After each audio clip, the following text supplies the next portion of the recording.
अमित जी, आपको नेटवर्क 18 को ये इंटरव्यू देने का बहुत बहुत धन्यवाद।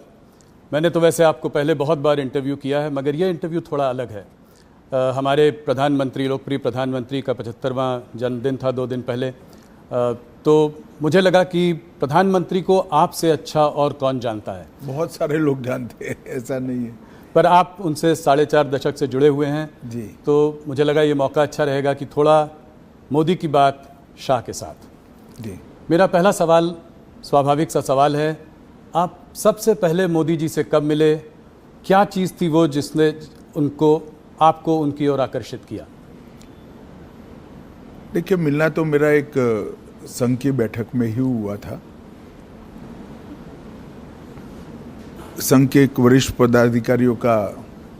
पदाधिकारी का अहमदाबाद के कॉलेजियन स्वयंसेवकों के साथ संवाद था। इसकी तैयारी के लिए मोदी जी, मैं जहाँ रहता था वहाँ नारनपुर आए थे। 10-15 युवा स्वयंसेवकों के साथ वो कार्यक्रम में क्यों जाना चाहिए और संघ के काम के उद्देश्यों के बारे में बताते थे।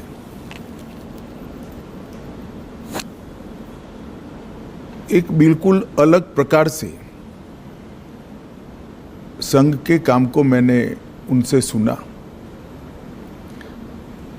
और कार्यक्रम में किस उद्देश्य से जाना चाहिए इसके बारे में भी युवाओं के लिए एक सटीक टिप्स भी थी और एक प्रकार से लंबे समय के लिए मार्गदर्शन भी था।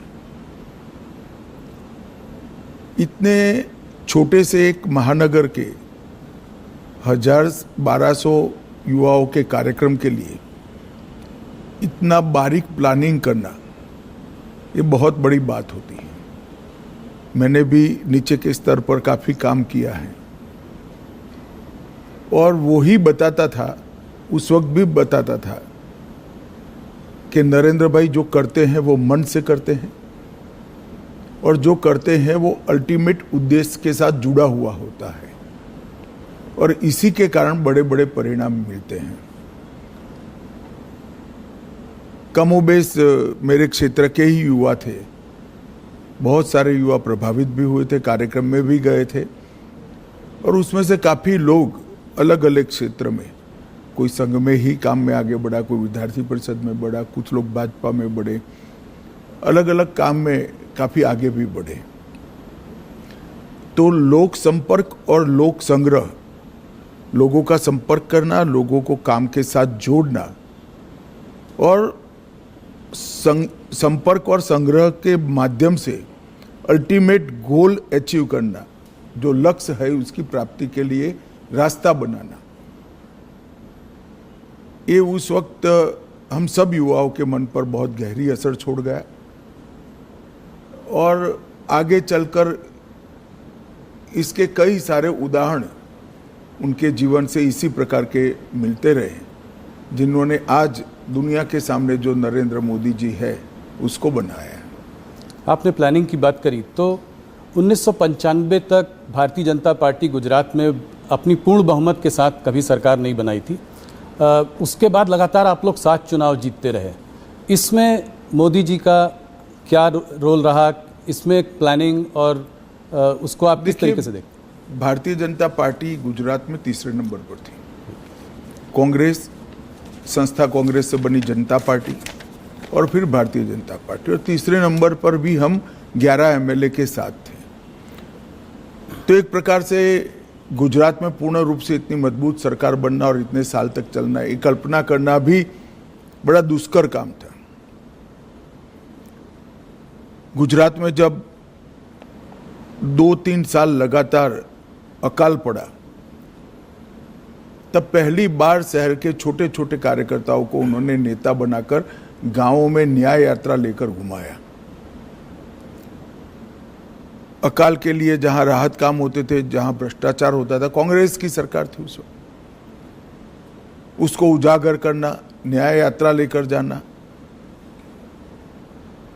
हर स्वयंसेवक, हर कार्यकर्ता लोगों के घरों से सुखड़ी, पुराने जूते, चना, ऐसी सूखी चीजें लेकर जाते थे जो अकाल के राहत काम में काम करते थे वो मजदूरों को पुराने जूते देते थे, चना सुखड़ी देते थे। एक प्रकार से उसी को मुद्दा बनाकर हमारे काम का विस्तार कैसे हो सकता है,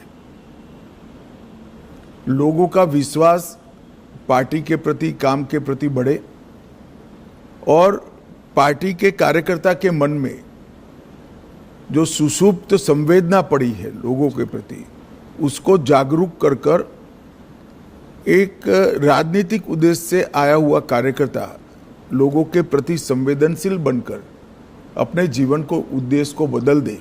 ये दोनों काम वो न्याय यात्रा के माध्यम से हुए। दूसरा, मुझे पूरा देश का मैं दावे के साथ नहीं कह सकता हूं, मगर बाद में मैं अध्यक्ष के नाते पूरे देश का दौरा भी करा, तो कई प्रांतों में पुराने कामों की मेरी चर्चा हुई है।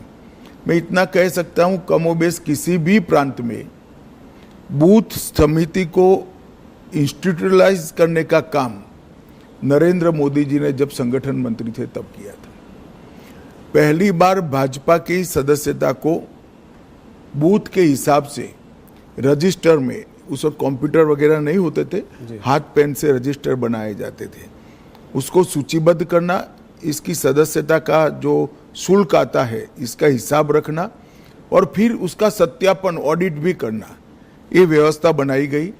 और मुझे बरोबर याद है, मैं उस वक्त उनके साथ ही दौरे करता था, मेरा हिसाब किताब का काम था और ऑडिट का काम था। लगभग गुजरात के 80% जिलों में बूथ समितियां, मंडल समितियां, जिला समितियां, इसका रिकॉर्ड बनना शुरू हुआ और वहीं से एक स्ट्रक्चर्ड ऑर्गेनाइजेशन के बेस की शुरुआत हुई। वो रजिस्टर के आधार पर कौन पार्टी छोड़ गया, कौन कितने लंबे समय तक काम किया, छोड़ गया तो क्यों छोड़ गया, ये सारी चीज़ों की समीक्षा भी होती थी, मीमांसा भी होती थी। और उसके कारण गुजरात में हम सब जो युवा उस वक्त नए आए थे, वो सभी को संगठन का काम करने का स्ट्रक्चर, तरीका क्या हो सकता है, एक भी भाषण के बगैर जो इस काम से जुड़े थे वो सब लोग समझ गए। तो आंदोलनों से पार्टी को खड़ा करना और आंदोलनों से बड़े हुए जनाधार को पार्टी के स्ट्रक्चर के ढांचे में ढाल देना, ये दोनों काम नरेंद्र मोदी जी जब संगठन का काम करते थे तब हुए और इसके कारण गुजरात प्रदेश भाजपा की एक मजबूत नींव पड़ गई।